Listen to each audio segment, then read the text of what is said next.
Now, this was the attack of the flight pad. They came down the Hudson River. Tower 1 was hit first, then Tower 2. Tower 1 is the one with that 31-story aerial antenna mast on top. And then Tower 2 was hit. Tower 2 collapsed first about an hour later, and then Tower 1 collapsed shortly after that. All total, there were 7 Port Authority-owned buildings, 7 World Trade Centers, and these were owned, built, and operated by the Port Authority. We built them, we owned them, and we operated, and we still do to this day. All 7 buildings collapsed, and a few others that are around. The Greek Orthodox Church also collapsed, and there was a building next to that that also was destroyed and had to be brought down. And probably about 6 or 7 other buildings were kind of shut down for over a year for the internal damages that they had at the buildings as they collapsed down. So they were rebuilt again, but it took quite a long time to rebuild Lower Manhattan. Now, as our president and brother Mason FDR said of the attacks at Pearl Harbor, he said it was a day that will live in infamy. Well, for the most part, if you were around, I hope you weren't around during Pearl Harbor time, but if you were, you'd probably remember where you were when you heard that on the radio or the fire chats that he used to have. If you were around when Kennedy was assassinated, you kind of remember exactly where you were, what you were doing when that happened. And for the most part, people today will remember exactly where they were and what they were doing when 9/11 happened. It's a day that is imprinted in our minds here in the United States. Now, these are a couple of scenes. This is from the Brooklyn Bridge on the Brooklyn side. This was from the Liberty State Park side, again, New Jersey side, not New York.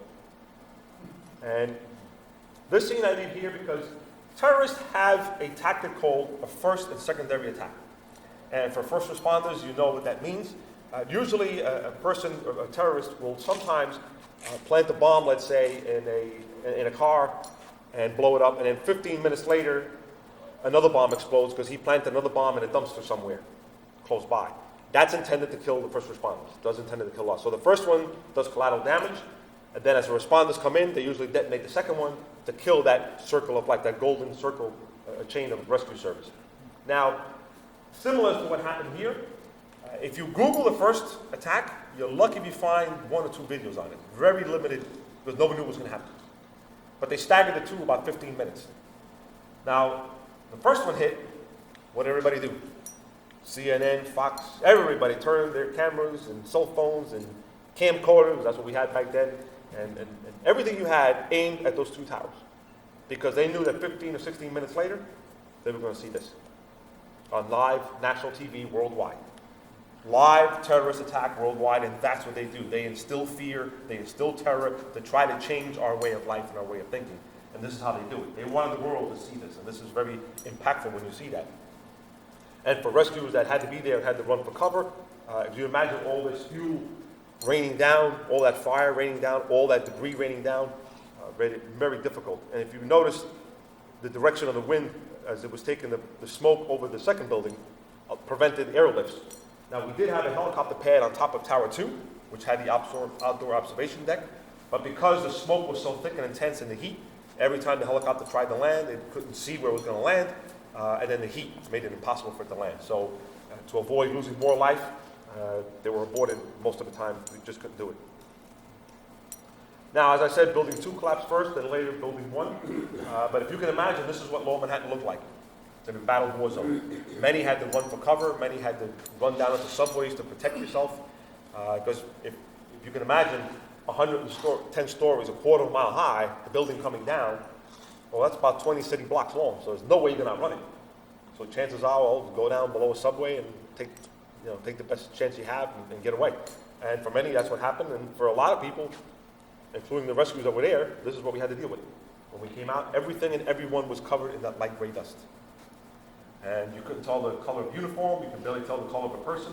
Everybody was completely covered in that light gray dust, which would eventually come back to haunt many, because in the beginning, of course, it happened and we weren't prepared.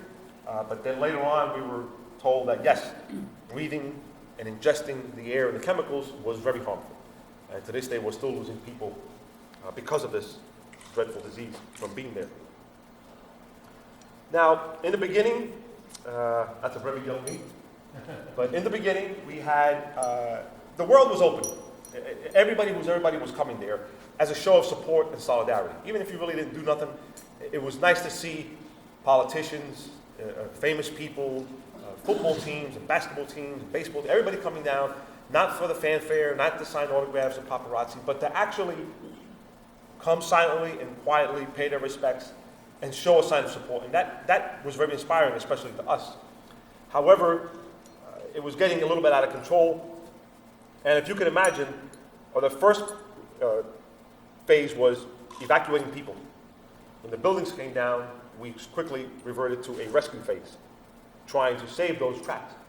Well, about 12 people were actually pulled out of the rubble after the buildings collapsed. So for the most part, if you didn't get out, you didn't make it. On Thursday, preceding the attacks, we had a 911 call routed through Pennsylvania from 2 police officers that were buried in the rubble, and we were able to detect them. They had dogs that can smell humans buried alive, and they were able to find them. That was the last 2 human beings that we pulled out of the rubble alive from that site there. So that's when it hit us as to how much we had lost, how many were lost, because we had no idea. And we were hoping that people would start to call in and say, listen, my father went to work yesterday, he hasn't returned. My sister went to school and she hasn't called or answered or she's gone. That's when we started to slowly piece together, even our own co-workers. There were people that, knew we had roll call with, they were gone, they weren't around. And it took time before we realized who those people were gone, that they were gone forever. So the Port Authority and the powers that be decided that they were going to take control of Ground Zero and prohibit just free walking in there. And if you didn't have business there or you weren't authorized, you weren't going to be let in. And then that's when they decided to have teams, and the teams were brought there not just to recover or rescue anybody, but to do what we called bucket brigades.